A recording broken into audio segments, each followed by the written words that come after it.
Hey, you chose to bring her up here. Are you aware that they all just tried to incinerate her? She can control the other hosts with her fucking mind!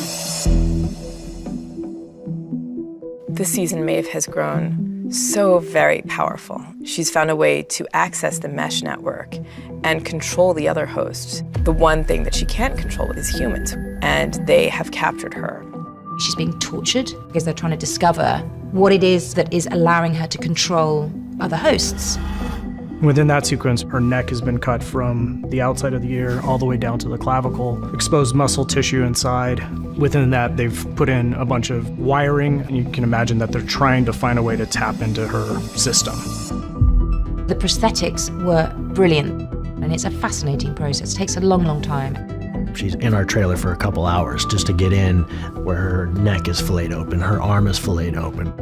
Most of the time, anything that's hyper-realistic, it'll be a medical food-grade silicone, which gives you, one, the haptics, it feels like real skin, and then two, it has a bit of translucency like real skin does, so it reads on camera just like real skin. That whole sequence of her suffering on the table breaks your heart.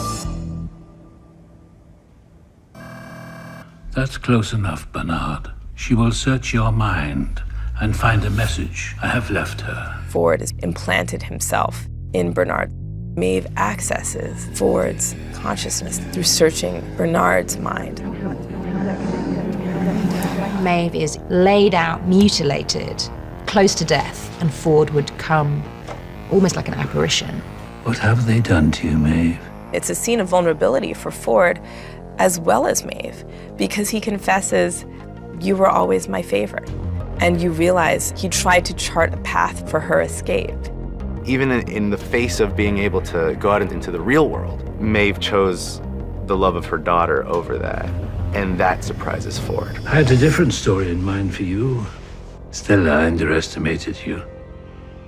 A big theme of the whole season is the way that love and the emotional connections that these hosts were given as part of their narratives were a function of their waking up. Maeve is completely pulled the cover on this thing. She knows that all of her attributes were given to her by designers. She knows that her narratives are written by human beings, and yet she's not going to give up the story of her daughter. She's going to reclaim it.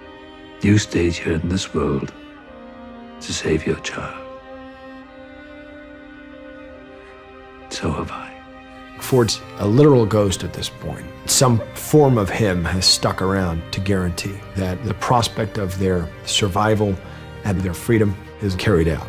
He's realized, as a father of a creation, that you cannot dictate the course of your children's lives. And so he tells her he just needed to give her the freedom to make her own choices. And in doing that, he gives her one last parting gift, which is he turns her mesh network back on.